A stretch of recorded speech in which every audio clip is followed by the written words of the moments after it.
కవేర కన్యాయా తుంగే భువనమంగళే రంగే ధామ్ని సుఖాసీనం వందే వరవరం మునిం. నువ్వు ఏం చేయాలంటే ఈ స్తోత్రం ఆయన శ్రీరాముడు రాసినాడు కదా, ఆ స్తోత్రం పుస్తకాలు కూడా ఇస్తే ఆ శ్లోకాన్ని కూడా వాళ్ళు తీసుకుంటారు. ఆ తెలుగులో అర్థం ఉంటే తెలుస్తుంది. ఇంకా విశేషాలు ఇందులో ఉన్నది మనం చెప్పడానికి మీరు. అంకే కవేర కన్యాయా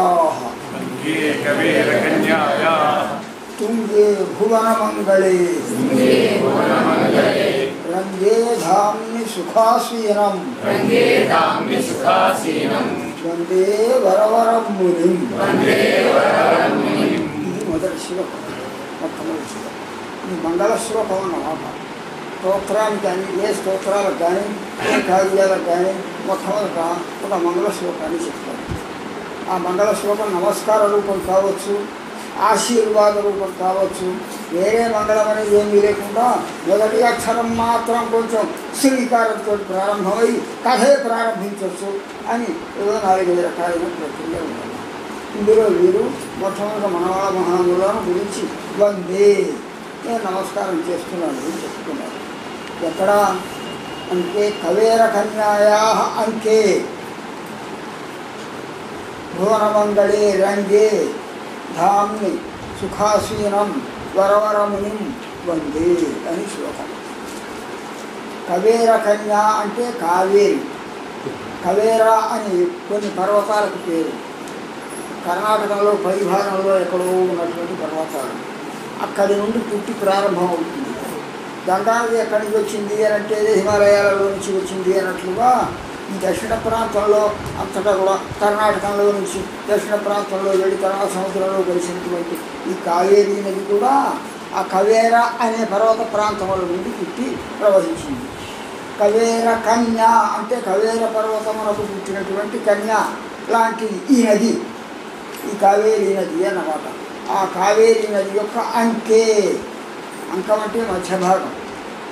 అంకే కవేర కన్యాయా కావేరీ నది యొక్క మధ్య భాగమా. తుంగే భువనమంగళే తుంగే అత్యున్నతమైనటువంటి భువనమంగళే లోకానికి అతడికి నిక్షేమాన్ని కలిగించేటటువంటి రంగేధాముని శ్రీరంగ క్షేత్రమునందు సుఖాసీనం హాయిగా ఆనందంగా కూర్చొని ఉన్నట్టు వేంచేసి కూర్చొని పీఠం మీద వేంచేసి కూర్చొని ఉన్నటువంటి వరవరముని వందే ఆ మనవాళ్ళ మహానులను నమస్కరిస్తాను అని రోజు తాము ఆ మనవాళ్ళ మహానుల మఠానికి వారికి శిష్యులు వెళ్ళేటప్పుడు వెళ్ళటం వారు ఒకరు వేంచేసి కూర్చున్న సమయంలో వారికి నమస్కారం చేస్తాం. ఆ నమస్కార శ్లోకాన్నే ఈ స్తోత్రానికి మంగళ శ్లోకంగా పెట్టుకున్నారన్నమాట. కవులైనటువంటి వాళ్ళు తమకు మధురమైనటువంటి దృశ్యం ఏది కనబడ్డా ఆ దృశ్యాన్ని వర్ణించడం అది వాళ్ళకి సహజం. తాము వెళ్ళేటప్పుడు ఆచార్యుల అనుష్ఠానాలన్నింటినీ తీర్చుకొని పూర్వకుండ్రాలను ధరించి మెడలో ఏదో తులసి తావళాలు మొదలైనటువంటివి కూడా ధరించి పూర్వకుండ్రాలతో శిష్యులకు వ్యాఖ్యానం చేస్తుంటే అటువంటి ఆచార్యుల యొక్క దివ్యదర్శనం కలగడంతో వారిని వర్ణించాలని అభిప్రాయం కలిగింది ఆచార్యులు. ఇదిగో ఈ మొదటి శ్లోకంలో వారిని గురించి వర్ణిస్తున్నారు. కవేర కన్యాయా అంకే కావేరి అనే దాని యొక్క మధ్య భాగమునందు తుంగే ఉన్నతమైనటువంటి పవిత్రమైనటువంటి భువనమంగళే లోకమునకంతటికి క్షేమాన్ని కలిగించేటటువంటి రంగేధాముని శ్రీరంగ క్షేత్రమునందు తుంగే రంగేధాముని ఉన్నతమైనటువంటి శ్రీరంగ క్షేత్రమునందు సుఖాసీనం హాయిగా సంతోషంగా కూర్చొని ఉన్నటువంటి వరవరముని వందే మనవాళ్ళ మహాములకి నమస్కారం చేస్తాము అని ఈ మొదటి శ్లోకానికి అర్థం. వరవరం ముని వీరికి మనవాళ్ళ మహాములు అని పేరు.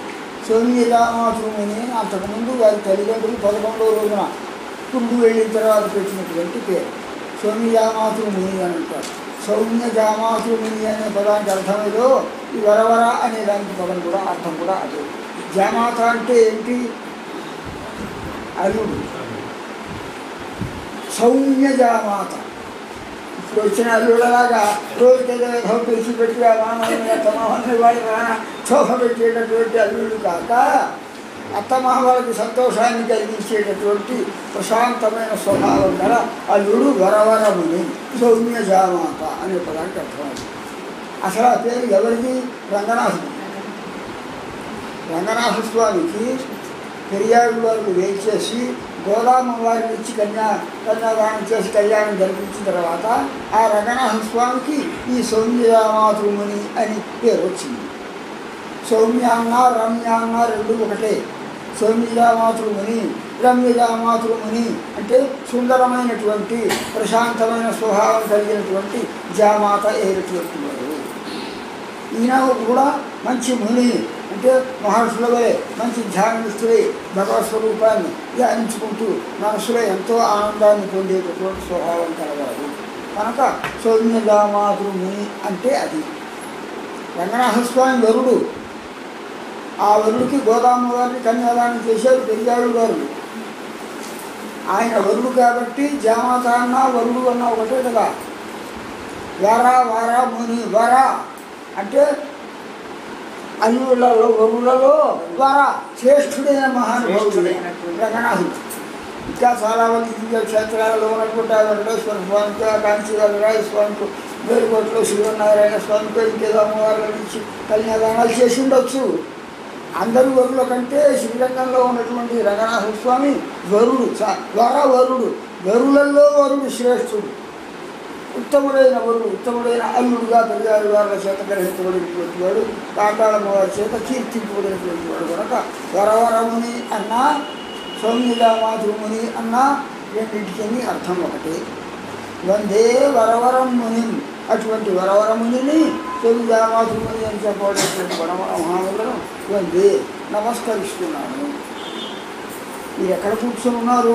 ఈయన వెళ్ళేటప్పటికి రోజు పొద్దునకుండా వెళ్ళటంతో అంటే అంటే కవేర కన్యాయ ఉభయ కావేరీల మధ్య ఉన్నారు. శ్రీరంగ క్షేత్రం ఉభయ రెండు పక్కల కావేరీ నది ప్రవాహం ఆ మధ్యలో ఉన్నది. ఆ మధ్యలో కూడా అత్యున్నతమైనటువంటి శ్రీరంగ మండపం ఆలయం ఉన్నది. ఆ శ్రీరంగాలయంలో నిర్వహణ చేసి కూర్చొని ఉండేవారు. ఒక తిరువాయుని పెళ్ళి మండపం అని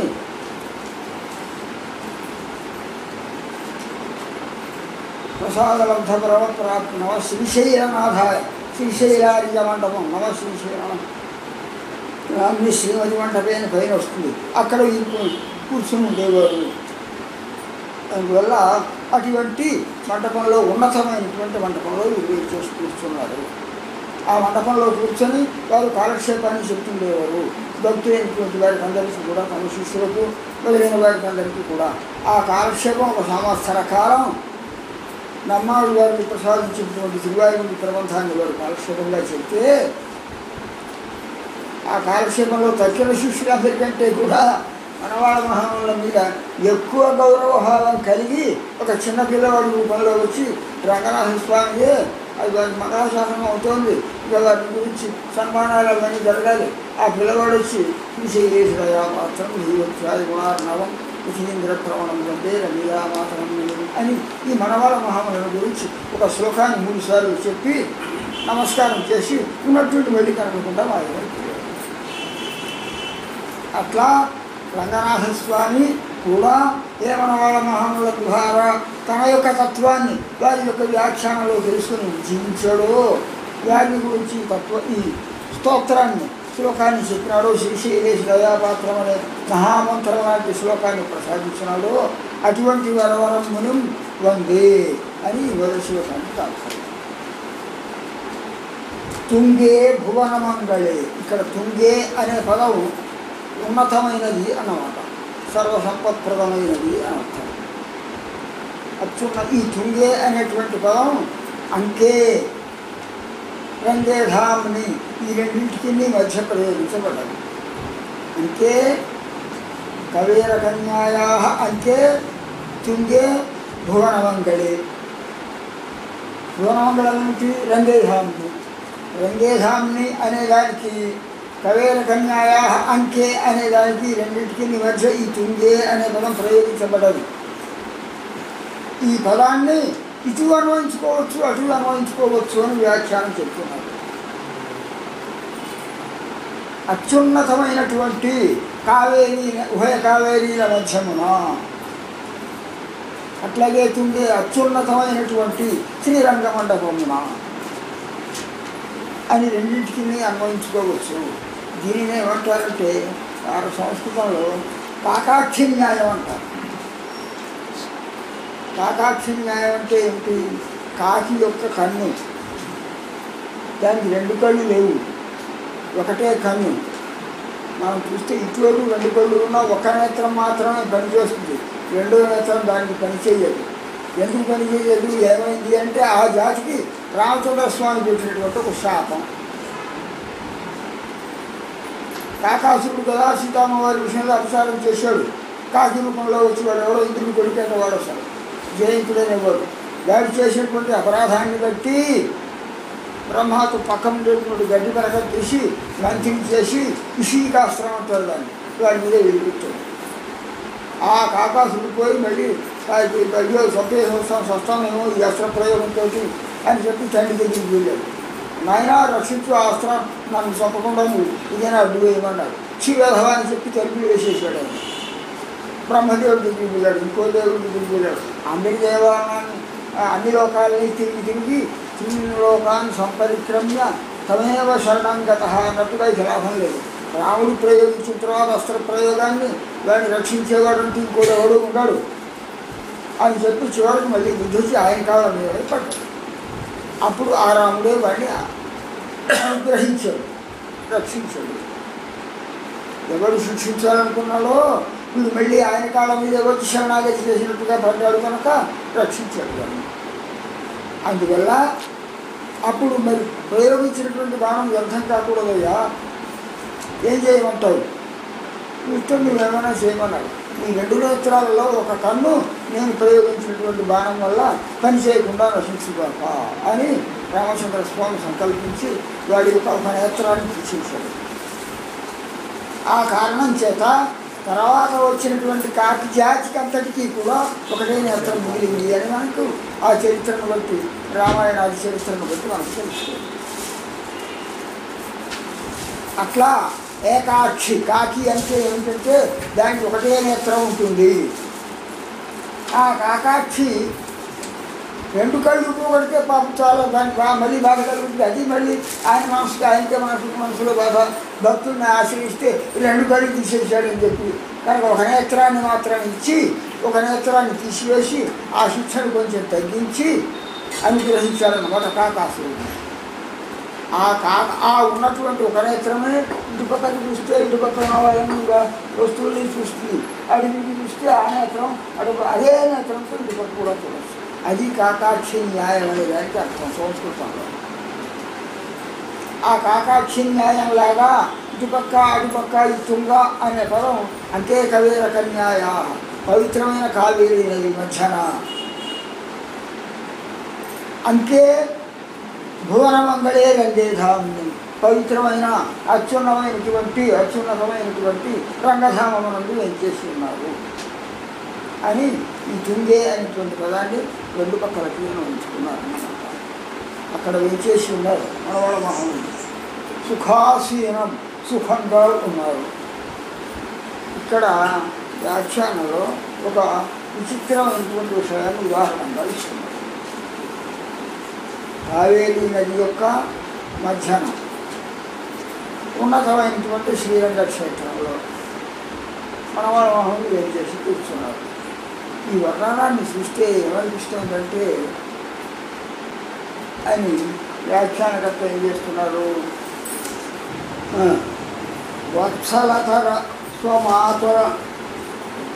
స్వమాతామహ్యుత్సంగ సుఖ నిషన్న శిశు సమాధి సూచ్యతే అన్నారు. కావేరీ నది ఎప్పటి నుంచో సృష్టి ఆరంభమైనప్పటి నుంచి ఆ కావేరీ నది ఆ పర్వతాలు ప్రారంభం ప్రవహిస్తుంది. ఆ కావేరీ నదికి మధ్యన ఉన్నతమైన ఈ శ్రీరంగ క్షేత్రం ఉంది. ఆ శ్రీరంగ క్షేత్రంలో వీళ్ళు కూర్చొని ఉన్నారు. దానిని ఎట్లా చూపిస్తున్నారంటే శ్రీరంగ క్షేత్రంలో వీళ్ళు ఉన్నారు కాబట్టి ఒక విధంగా ఆ శ్రీరంగ క్షేత్రాన్ని కూడా పవిత్రతను ఆపాదించినటువంటి కావేరీ మధ్యన ఉన్నారు కాబట్టి ఈ దృశ్యాన్ని చూస్తే ఏమనిపిస్తోంది అని అంటే ఒక అమ్మవారు పిల్లవాడికి అన్నది. పిల్లవాడు చాలా అందంగా ఉన్నాడు, మంచి వెలుగుగా ఉన్నాడు. ఆ పిల్లవాడిని తీసుకొని తాతమ్మ ఎత్తుకొని ప్రేమతో ముద్దులాడుతోంది. మా మనవడు వీడు, మా అమ్మాయి కుమారుడు అని. అమ్మాయి కుమారుడిని ఎత్తుకొని మాతామహి అంటే తల్లి యొక్క తల్లి అన్నమాట. ఆ తల్లి యొక్క తల్లి ఆ పిల్లవాడిని ముద్దుగా ఎత్తుకొని ముద్దాడికి ఎట్లా సంతోషపడుతుంటే ఆ తల్లి యొక్క ఆ అమ్మమ్మ యొక్క ఒడిలో కూర్చుని ఆ పిల్లవాడు ఎట్లా ఆనందిస్తున్నాడో ఇది దృష్టాంతంట. అదేవిధంగా మనవాళ్ళ మహాముందు కూడా తాతమ్మ ఎవరు ఇక్కడ అంటే కావేరీ నది. ఈ శ్రీరంగ క్షేత్రమేమో తల్లి. ఈ శ్రీరంగ క్షేత్రంలో ఉన్నటువంటి వీరు ఆ కావేరీ నది యొక్క మధ్య ఉన్నందువల్ల ఆ పిల్లవాడిని ఎత్తుకున్నటువంటి అమ్మమ్మ ఎట్లాగైతే సంతోషంగా ముద్దులాడిస్తుంటే వాడికి కావాల్సినవన్నీ అవి వెళ్ళిపో మంచి మధురమైనటువంటి వస్తువులు పెడుతుంటే తింటూ ఆనందంగా ఉన్నాడో అట్లాగే శ్రీరంగ క్షేత్రంలో మనవాళ్ళ మహాములు కూడా ఆ కావేరీ నది యొక్క మధ్యన శ్రీరంగ క్షేత్రానికి సంబంధం కలిగి ఇక్కడ ఉన్నారు అని తెలుస్తుంది. కావేరీ నది అమ్మమ్మ, శ్రీరంగ క్షేత్రం తల్లి.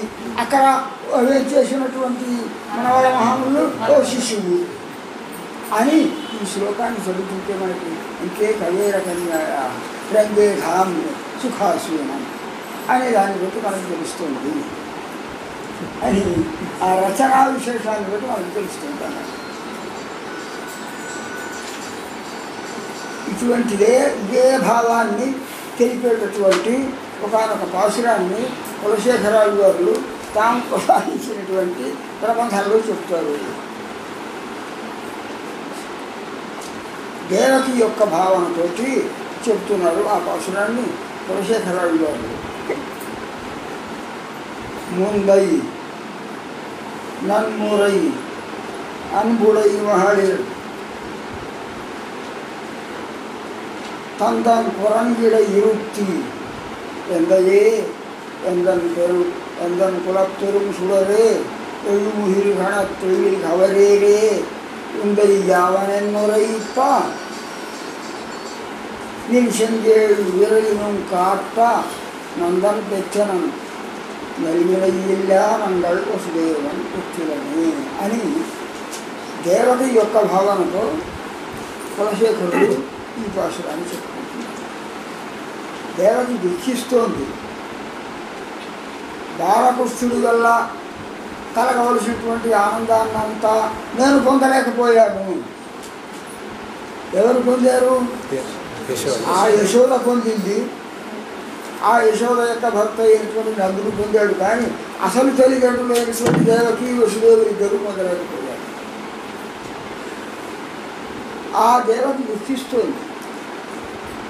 ఆ దృశ్యాలన్నింటినీ కూడా ఎవరు అక్కడి నుంచి వచ్చిన వాళ్ళు చెప్తే ఎట్లా ఉన్నాడు మా పిల్లవాడు అక్కడ బాగున్నాడా పాపం ఏడుస్తూనే జైల్లోనే ఉండి ఆ కంసుడి యొక్క బాధతో దుఃఖిస్తూ దేవకి అడిగితే అమ్మ ఎంత బాగా ఆడుకుంటున్నాడు అక్కడ ఆ యశోద ఆ వసుదేవుడు ఆ ప్రాంతంలో ఉన్న గొల్లవాళ్ళు వాళ్ళందరూ రోజుకు కిరణాల్లాగా జనం వచ్చి ఆ పిల్లవాళ్ళని ఎత్తుకొని వాడిని ముద్దాడుతున్నారమ్మా.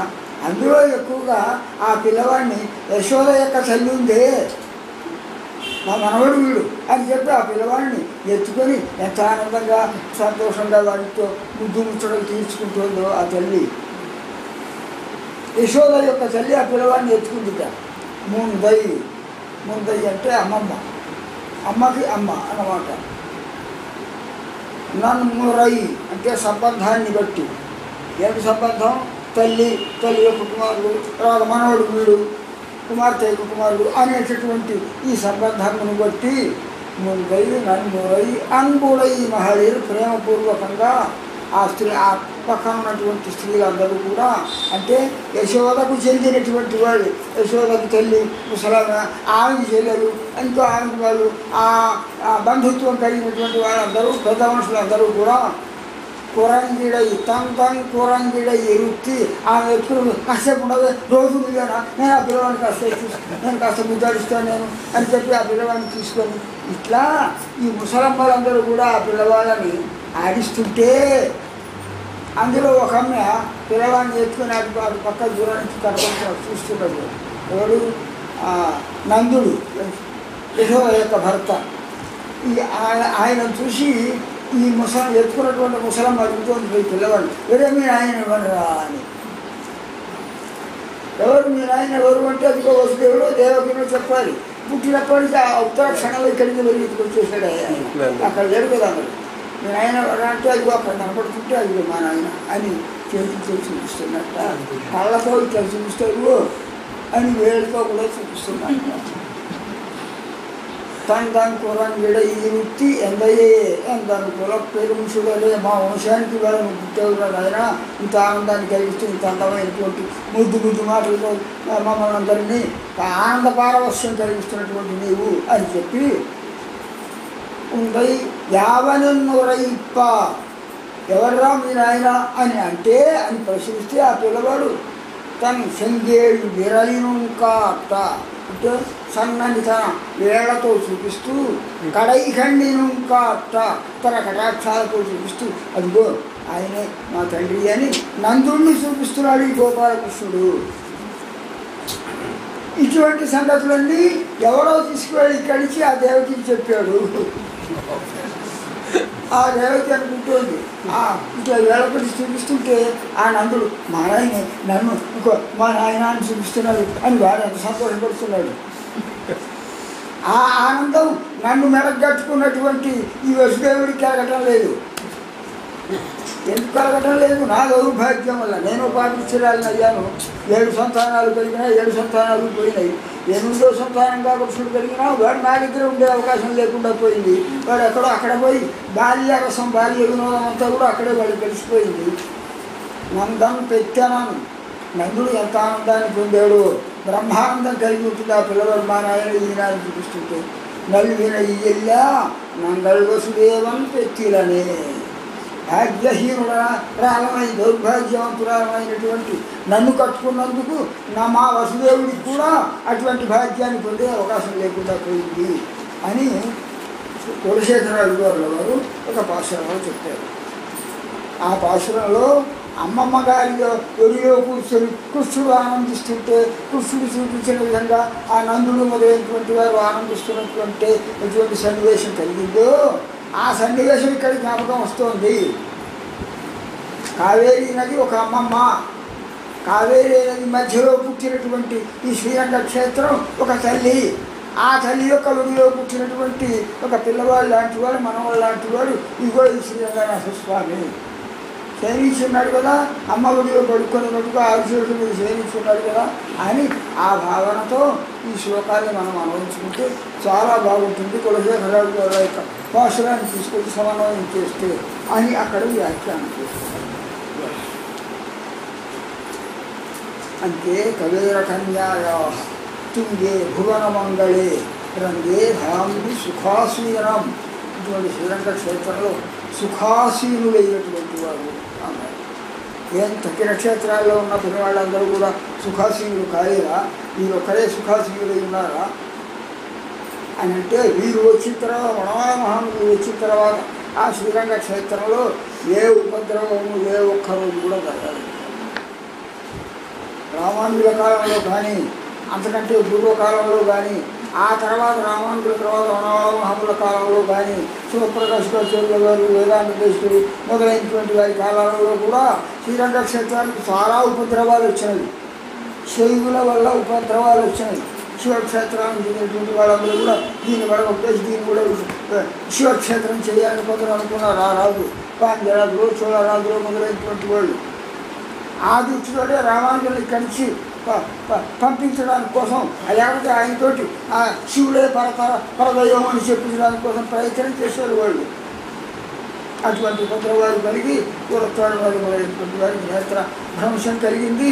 రామానుజుడు గారు 12 సంవత్సరాలు ఎక్కడో దేశాంతరాలు వెళ్ళిపోవాల్సి వచ్చింది. ఇక పురకల గాడి వల్ల శ్రీరంగ క్షేత్రం కూడా చాలా అపాయాలు పొంది అది చరిత్రలో కూడా ఉంటుంది. ఇటువంటి అపాయాలు ఎన్నోసార్లు శ్రీరంగ క్షేత్రానికి కలిగినాయి పూర్వకాలంలో. కానీ మనవాళ మహాములు ఇక్కడికి వెళ్ళేసి సుమారు 50 సంవత్సరాలుగా ఇక్కడ ఉండి వారి మంగళాశాసనం చేసిన తర్వాత మనవాళ మహాముల తర్వాత సుమారు 500-600 సంవత్సరాల వరకు ఇప్పటి వరకు కూడా ఏ విధమైనటువంటి అపాయం ఆ దివ్య క్షేత్రాలకు కలగకుండా సుఖంగా చేస్తున్నారు రంగనాథ స్వామి. రంగేధాము సుఖాసీనుడు ఎవరు? ఆ రంగనాథ స్వామి. పూతల గాడి కలిగినప్పుడే తిరుచినాపల్లి మీద శ్రీరంగ క్షేత్రం మీద ఆ ప్రాంతం మీద పురకల గాడి కలిగినప్పుడే ఆ శ్రీరంగంలో ఉన్నటువంటి పిరవాళ్ళని తీసుకువచ్చి తిరుపతి క్షేత్రంలో ఉంచారు కొంతకాలం. భక్తులు ఎంతో రహస్యంగా రాసి ఆ విగ్రహాలు పట్టుకొచ్చేసి మీకు ఎక్కడ అపాయం కలుగుతుంది అని చెప్పి అంత దూరం సుమారు 200-300 మైళ్ళ దూరంలో ఉన్నటువంటి ఆ క్షేత్రానికి విషయానికి మధ్య అక్కడి నుంచి ఆ విగ్రహాలు 10-15 రోజులు శ్రమపడి తీసుకొని వచ్చి కొండకి ఇక్కడ ఉంచారు క్షేమంగా రంగనాథమూర్తిని. అట్లా అపాయాలు ఆ క్షేత్రంలో ఉన్నటువంటి ఆ మూర్తి కలిగారు. అందువల్ల ఇప్పుడు మనవాళ మహాముల యొక్క మంగళాశాసనం కలిగిన తర్వాత రంగేధాంని సుఖాసీనం 650-660 సంవత్సరాలు ఇప్పుడు మనవాళ మహాములు అవతరించి రామానుజులు అవతరించి 996-98 అని చెప్తున్నారు. వీరు అవతరించిన తర్వాత మాత్రం ఇటువంటి బాధలేమి ఇప్పటి వరకు కలగలేదు. అది మనవాళ మహాముల యొక్క పవిత్రమైనటువంటి మనస్సుతో రంగనాథ స్వామి చేసినటువంటి మంగళాశాసనం యొక్క ప్రభావం అన్నమాట. ఆ భావం సూచింపబడుతోంది రంగేధాంని సుఖాసూయనం. వందే వరవరం మునిం. వందే వందే అనేటువంటి పదానికి 2 అర్థాలు. నమస్కరిస్తున్నాను అని అర్థం, స్తుతించుతున్నాను అని అర్థం. సంస్కృత వ్యాకరణం ప్రకారం వది అభివాదన స్తుత్యోహ అని 2 అర్థాలు ఉన్నవి కనుక ఈ 2 అర్థాన్ని చెప్పుకోవచ్చు. మనవాళ మహాముని గురించి నేను స్తోత్రం చేయడం ప్రారంభిస్తున్నాను. మనవాళ మహాముని గురించి నేను దీర్ఘ నమస్కారం చేస్తున్నాను. వందే నమస్కారం చేస్తున్నాను. ఈ వందే అనే పదం చేత మనం 3 రకముల త్రికరణ శుద్ధితో చేసినటువంటి భావనను ఇక్కడ మనం గ్రహించవచ్చు. శారీరకంగా దీర్ఘ నమస్కారం చేస్తున్నారు మనవాళ మహాములకి రావడంతో. వాచికంగా అంకేకవేర కన్యాయాస్తుందే భవన మంగళి అని చెప్పి ఈ శ్లోకాన్ని అనుసంధిస్తున్నారు. మానసికంగా వారి యొక్క దివ్యమైనటువంటి మంగళ విగ్రహాన్ని ధ్యానించుకుంటున్నారు. మనస్సు మనవాళ మహాములను ధ్యానిస్తోంది. శరీరము దీర్ఘంగా అష్టాంగ నమస్కారం చేస్తోంది. వాక్కు వారి యొక్క నామాన్ని అనుసంధిస్తూ నమస్కారం చేస్తుంది. కనుక త్రికరణ శుద్ధిగా ఈ మొదటి శ్లోకంలో మనవాళ మహాములను స్తోత్రం చేస్తూ ప్రణామాన్ని చేస్తున్నారు. వీరు ఎవరు? ఎరుంబి యొక్క ఇటువంటి ఆచార్యులు మొట్టమొదటి మంగళ శ్లోకంలో దీన్ని బట్టి మనకు తెలుస్తోంది.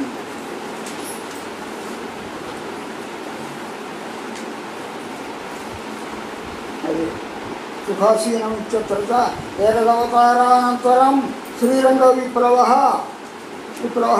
నాస్తి ఇది ప్రసిద్ధి సూచిత. వ్యాఖ్యానాన్ని సాధించినటువంటి వారు ఎరుంబి యొక్క తర్వాత సుమారు 700 సంవత్సరాలు వచ్చినటువంటి వాడు. తిరువచన భూషణానికి పెద్దగా ఇది అన్నాప్పం గారు అంటారు. అంటే వాఘూర వీరరాఘవాచార్యులు వారికి పేరు. తిరుమలశ్రీ క్షేత్రంలో ఉన్నటువంటి వారు ఈ శ్లోకాన్ని చెప్పారు, ఈ స్తోత్రాన్ని రచించారు. అంటే మనవాళ మహాముల తర్వాత సుమారు 300 సంవత్సరాల పైన ఉన్నటువంటి వారు అన్నమాట. ఉత్తరామచరిత్ర వ్యాఖ్యానం రాసింది కూడా మీరు తమ కాలం వరకు మనవాళ మోహంలో అవతరించేటప్పటికే సుమారు 350 సంవత్సరాలు అయింది. ఈ కాలానికి అప్పటి వరకు అప్పటి నుంచి ఇప్పటి వరకు ఏ విధమైనటువంటి ఉపద్రవాలు లేకుండా మహావైభవంగా శ్రీరంగంలో ఉత్సవాలు కైంకర్యములన్నీ కూడా నిరపాయంగా జరుగుతున్నందువల్ల వందే అని చెప్పి ఆ క్షేత్రానికి మంగళాశాసనం చేస్తూ నమస్కారం చేస్తున్నాను. సుఖాసీనం అని ఇక్కడ వీరు ప్రత్యేకించి తామకు ఆరాధనలో ఉన్నటువంటి వారు ఈ ఎలుంబియప్ప అనేటువంటి వారికి ఆరాధనలో ఉన్నటువంటి వారు ఎవరంటే రామచంద్ర స్వామి వారికి ఆరాధ్య దైవం. ఈ స్తోత్రాన్ని రచించినటువంటి బాధూర వరణవేశుడు అనేటటువంటి వారికి ఎలుంబియప్ప అని కూడా వారికి పేరు. ఎలుంబి అనే క్షేత్రంలో ఒక పల్లెటూరులో శ్రీరంగానికి దగ్గరలో ఉన్న ఒక అగ్రహారంలో ఉన్నవారు కనుక వారు దీని గురించి ఈ స్తోత్రాన్ని రచిస్తూ చెప్పారు. ఎరుంబియప్ప అనేటటువంటి వారు రామచంద్ర స్వామిని నిత్యము ఆరాధిస్తుండేవారు. ఆ రామచంద్ర స్వామి యొక్క పక్కనే ఇది అమ్మవారు సీతామ్మవారు గొడవలో కూర్చుని ఉంటే రెండో ప్రకారం లక్ష్మణస్వామి ఉన్నారు.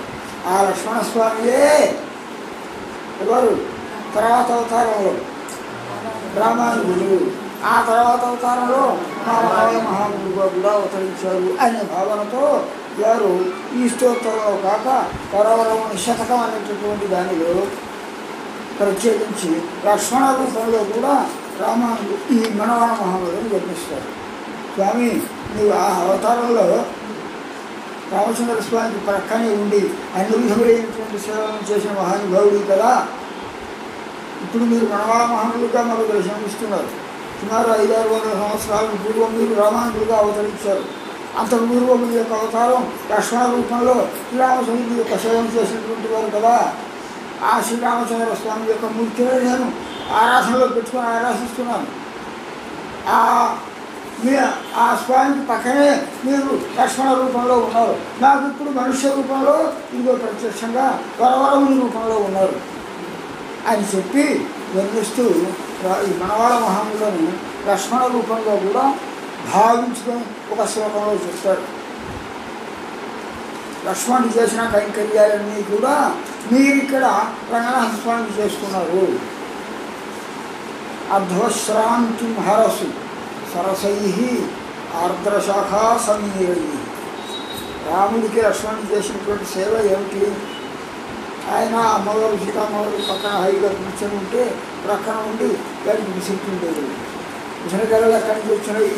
సరసై ఆర్ద్ర శాఖా సమీరై. ఆ మర్రి చెట్టాకులు ఇంకో ఆకులు ఆ కొమ్మలను తీసుకొచ్చి వాటితో విసురుతుండేవాడు. అధ్వశ్రాంతి పోయేటట్లుగా ఎక్కడో కాసేపు అటు ఇటు తిరుగుద్దాం, ఆ గోదావరి ఒడ్డుకు వెళ్ళొద్దాం, అక్కడ కాసేపు స్నానం చేసి మళ్ళీ సాయంకాలం చల్లగా ఉంటుందని మళ్ళీ వచ్చి ఆశ్రమంలోకి వస్తుంటే ఆ వెళ్ళి వచ్చినంత సమయంలో కలిగినటువంటి శ్రమను తీర్చడానికి కోసం ఈ లక్ష్మణస్వామి ప్రక్కనే ఉండి ఆ తామరాకులు లేకపోతే ఆ మర్యాకులు పెద్ద పెద్దవి వాటికి ఇద్దరికి కలిపి విసురుతుండేవాట. ఆ విసురుతుండే లక్ష్మణుడు ఎవరా అనుకున్నాను, దేవరవారే అని మనవాళ్ళ మహాముల మీద ఉండేటువంటి ప్రేమతో ఆ దాన్ని జ్ఞాపకం చేసుకుంటున్నారు. అధ్వశ్రాంతిం హరసి సరసైర్ ఆర్ద్రశాఖా సమీరై పాదం సంవాహయసు. పడుకొని ఉంటే మెల్లగా పాదాల దగ్గరికి వెళ్ళి పాద సంవాహనం చేస్తున్నారు మీరే ఆ రంగనాథ స్వామికి, రామచంద్ర స్వామికి. పురుషే పర్ణశాలం విశాలం. ప్రొద్దునే లేవడంతో ఆ పర్ణశాలలో ఊడవటం, నీళ్లు జరగటం, ముగ్గులు వేయటం, దగ్గరని మొదలైన తర్వాత వంట చేయటం, ఆ కావాల్సినటువంటి ఫలాదులన్నిటి కూడా తీసుకొచ్చి ఆరగింపు సమర్పించడం సీతారాముల ఇద్దరికి కూడా అటువంటి సేవలు చేసినటువంటి వారు లక్ష్మణ రూపంలో దేవరి వారే కదా. పురుషే పర్ణశాలం విశాలం భోజ్యం దత్వా వరవరమునే కల్పయం పుష్పశయ్యాం. సాయంత్రం అయిన తర్వాత అయ్యా ఇక ఎవరో సుఖంగా పడుకోండి అని వారి గన్ని పడుకోవడానికి కోసం శయ్యను పుష్పశయ్యని ఏర్పాటు చేసి తలుపులు వేసి రాత్రి తెల్లవారులో కూడా వాళ్ళకి రక్షకుడుగా తిరుగుతుండేవాడు. కల్పయం పుష్పశయ్యాం.